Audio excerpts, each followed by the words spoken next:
informatif yang pastinya ini akan menambah wawasan dan juga semangat kalian semua. Saya sendiri Amin Durko Septrian sebagai host kalian hari ini. Dan saya sangat senang bisa menemani kalian hari ini. Di episode ini kita mau bahas tentang budaya pencaksilat nih. Jadi ini itu sebuah warisan budaya Indonesia yang bukan cuma sekedar tentang bela diri, tapi ini juga mengandung berbagai nilai penting yang menjadi bagian dari kehidupan masyarakat. Nah, sebelum kita mulai jangan lupa nih untuk kalian untuk follow, share, dan juga subscribe supaya kalian itu selalu update dan tahu tentang episode terbaru dari podcast ini. Kami juga sangat menghargai jika kalian mau berbagi podcast ini kepada teman kalian ataupun keluarga yang mungkin butuh informasi. Nah, untuk bahas topik ini secara lebih mendalam, hari ini kita kedatangan seorang narasumber spesial yaitu Tiara Fatmawati ini. Dia adalah seorang atlet dan juga pelatih dari pencaksilat yang sudah berpengalaman di bidangnya dan siap berbagi cerita serta wawasan yang pastinya sangat bermanfaat. Terima kasih banyak sudah bergabung kepada kami hari ini. Kak Tiara, selamat datang di podcast narasi kita. Kami juga udah menantikan banget nih diskusi seru bersama kakak hari ini. Halo juga Kak Amin, halo juga semuanya. Senang banget bisa ada di sini. Terima kasih juga sudah mengundang saya di podcast kali ini.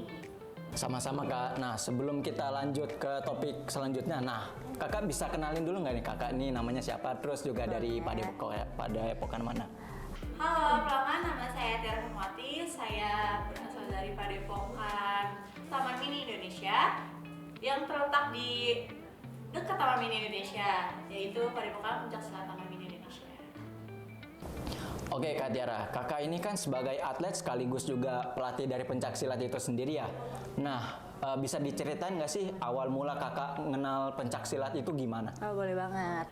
Jadi saya pertama kali ikut pencaksilat itu pada saat saya umur 8 tahun. Di situ emang saya sih agak tomboy ya. Jadi pas sekolah SD kebetulan ada ekskul pencaksilat. Akhirnya saya mengikuti dan kebetulan banget keluarga saya juga hampir semuanya itu mengikuti pencaksilat sih. Jadi juga didukung dengan keluarga. Akhirnya di pada kelas 4 SD itu saya baru pertama kali ikut pertandingan ya, tapi itu kalah. Lalu saya di SMP itu saya pindah perguruan. Jadi perguruan pertama itu Perguruan Tani dan di SMP itu perguruannya Putra Setia.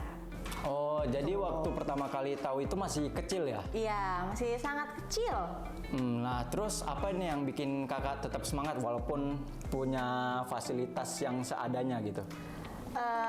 Kenapa saya semangat buat ikut latihan pencaksilat? Karena saya emang cita-cita saya sebagai mau meneruskan sebagai atlet Indonesia gitu loh. Jadi biar ada jenjang berikutnya. Jadi nanti kalau misalnya saya jadi atlet Indonesia, saya bisa ceritain pengalaman saya mungkin ke saudara, teman, atau ke adik saya, atau ke anak saya nanti gitu.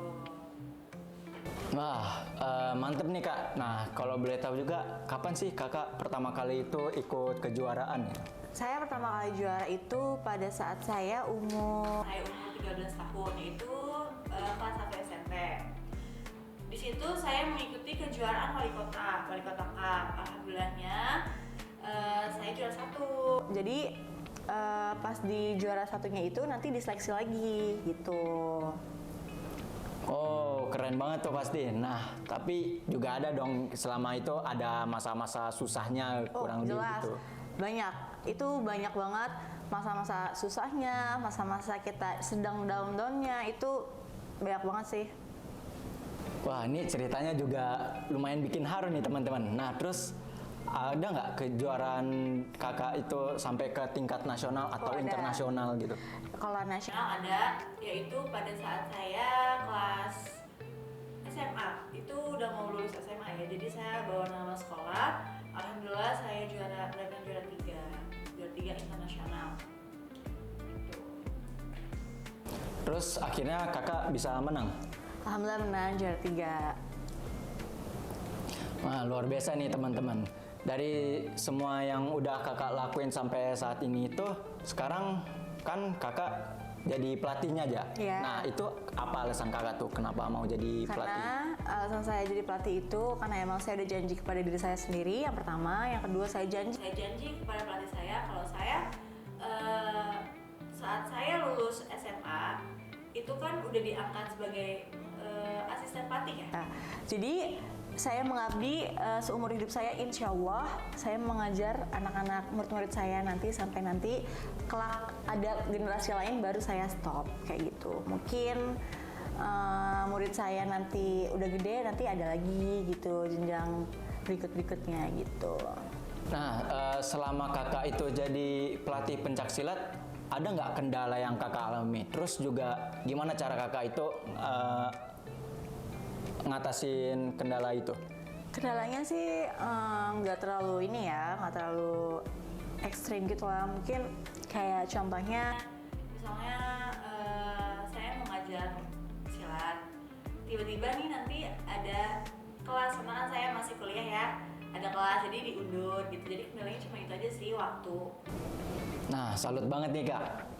Kalau boleh kasih pesan nih buat teman-teman, apalagi yang lagi ngerasa putus asa atau hidupnya susah, kakak mau ngomong apa nih ke teman-teman semua? Oke, pesan dari saya jangan putus asa, lakukan hobi atau kesibukan kalian masing-masing. Jangan pernah ngerasa putus asa, jangan pernah ngerasa oh aku gagal, oh aku ini, jangan pernah ya guys ya. Karena aku juga belajar, aku juga yang tadinya down karena aku sering kalah, terus aku belajar, aku bangkit lagi, alhamdulillah tidak mengkhianati hasil ya guys. Jadi jangan pernah kalian tuh merasa posisinya tuh down dan di bawah itu, jangan pernah ya guys. Jadi tetap semangat, buktikan dan jangan pernah menyerah.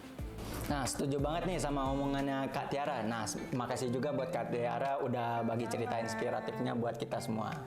Jadi untuk teman-teman, ini bukan cuma soal inspirasi, tapi juga bukti nyata kalau dari hal-hal sederhana itu mimpi besar kalian bisa diwujudkan. Nah, dan buat kalian juga nih yang lagi ngedengerin, ingat kalau setiap langkah kecil yang kalian ambil itu pasti adalah bagian penting dari perjalanan kalian kepada mimpi kalian yang besar. Jadi jangan pernah ngeremehin proses belajar sama usaha kalian, karena dari situ kalian itu bisa tumbuh jadi versi terbaik dari diri kalian sendiri. Sampai ketemu di episode narasi kita selanjutnya. Saya Amin Dwi Koseptrian, pamit undur diri. Terus jaga semangat dan tetap percaya kepada proses kalian. Bye-bye.